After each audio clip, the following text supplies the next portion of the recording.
नमस्कार, सुजान संगोपनमध्ये आपलं स्वागत आहे। यापूर्वी सुजान संगोपन या चॅनलवर आपण आपल्या बाळाचे योग्य वजन वाढीसाठी, लहान मुलांची रोगप्रतिकार शक्ती वाढवण्यासाठी, बौद्धिक क्षमता वाढवण्यासाठी, मुलांना भरपूर भाज्या, फळे खाता येतील अशा पद्धतीच्या भरपूर पौष्टिक आणि चविष्ट अशा रेसिपीज पाहिलेल्या आहेत, त्या की मुलांना खूप आवडतील आणि मुलं ते पोटभर खातील। आज आपण लहान मुलांसाठी अशीच एक चविष्ट आणि भरपूर पौष्टिक रेसिपी पाहणार आहोत, ती म्हणजे व्हेजिटेबल पोहे। चला तर मग आपण रेसिपीला तर सुरुवात करूया। त्या अगोदर सुजान संगोपन या चॅनलवर आपण आपल्या बाळाच्या सुयोग्य आणि सुदृढ वाढीसाठी भरपूर सारी उपयुक्त माहिती जाणून घेऊ शकता, त्यामुळे चॅनलला नक्की सबस्क्राइब करा आणि सोबत असणारे बेल बटन दाबायलाही विसरू नका। त्यासोबतच या चॅनलवरील उपयुक्त माहितीचे व्हिडिओ आपल्या मित्रमैत्रिणी आणि नातेवाईकांसोबत नक्की शेअर करा। व्हिडिओ आवडला तर लाईक करा। आता या ठिकाणी मी काही भाज्या छान चिरून घेतलेल्या आहेत। मी घेतलेला आहे कांदा, टोमॅटो, गाजर, ढोबळी मिरची, बटाटा, कोथिंबीर, थोडीशी आता कैरीचा सीझन आहे तर मी थोडी कैरीचे तुकडे करून घेतलेले आहेत आणि शेंगदाणे घेतलेले आहेत आणि काही मी पोहे व्यवस्थित 5 ते 7 मिनिट पाण्यात भिजवून ते निथळून घेतलेले आहेत। आता फोडणीसाठी मी पॅनमध्ये तेल थोडंसं घालून घेते आणि त्याच्यावरती आपण छान जिरे मोहऱ्याची फोडणी घालून घेऊया। फोडणी तडतडल्यानंतर आपण त्याच्यामध्ये एक एक करून भाज्या घालून घेऊया। सगळ्यात अगोदर मी कांदा घालून तो 1-2 मिनिट परतून घेणार आहे। कांद्यामध्ये आपण थोडंसं मीठ घालूया, म्हणजे तो कांदा लवकर शिजला जाईल आणि मऊ व्हायला मदत होईल। आता त्यानंतर आपण एक एक करून भाज्या घालूया। मी घातलेला आहे गाजर, ढोबळी मिरची, टोमॅटो, कैरीचे थोडेसे तुकडे घातलेले आहेत आणि नंतर बटाटा घालून घेतोय।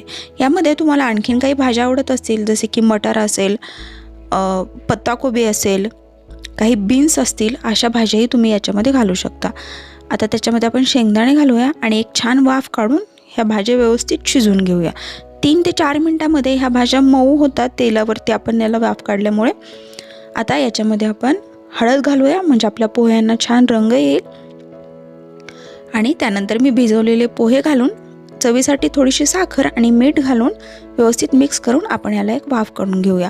पोहे हा लहान मुलांना आवडणारा एक चांगला पदार्थ आहे। ह्याच्यातून भरपूर पौष्टिकता मुलांना मिळते। अशा पद्धतीने जर तुम्ही पोहे करत असाल तर त्यामध्ये भरपूर साऱ्या भाज्याही बाळाच्या पोटामध्ये जातील। मुलांना याच्यातून खूप सारं पोषण मिळेल।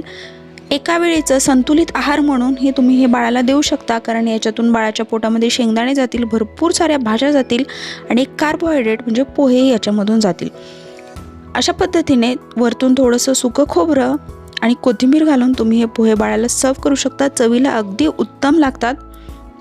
तुम्हाला हवं असेल तर फोडणीच्या वेळी थोडासा कढीपत्ताही याच्यामध्ये घालू शकता, त्यामुळे याला चव छान येईल। आणि असे पोहे तुम्ही बाळाला एक वेळेचा संतुलित आहार म्हणून देऊ शकता। लहान मुलं हे पोटभरीने आणि भरपूर पौष्टिकता असल्यामुळे ते आपल्यासाठीही फायदेशीर आहे। सुजान संगोपन या चॅनलवर आपण आपल्या बाळाच्या सुयोग्य आणि सुदृढ वाढीसाठी उपयुक्त माहिती जाणून घेऊ शकता, जसे की हिवाळ्यात, उन्हाळ्यात, पावसाळ्यात बाळाची कशी काळजी घ्यावी, लहान मुलांची बौद्धिक क्षमता, रोगप्रतिकार शक्ती, मुलांचा अभ्यास कसा घ्यावा, लहान मुलांच्या विकासातील भरपूर साऱ्या महत्त्वपूर्ण गोष्टी, गरोदरपणात आईची आणि बाळाची कशी काळजी घ्यावी, बाळातपणात आईची कशी काळजी घ्यावी, याबद्दल बरेचसे उपयुक्त माहितीचे व्हिडिओ या चॅनलवरती उपलब्ध आहेत, त्यामुळे चॅनलला नक्की सबस्क्राईब करा। तसेच या चॅनलवरील उपयुक्त व्हिडिओ आपल्या नवनवीन पॅरेंट्ससोबत नक्की शेअर करा। आपल्या मित्रमैत्रिणी आणि नातेवाईकांसोबत शेअर करा, म्हणजे त्यांनाही या माहितीचा खूप सारा फायदा होईल। व्हिडिओ आवडला तर व्हिडिओलाही लाईक करा। थँक्यू।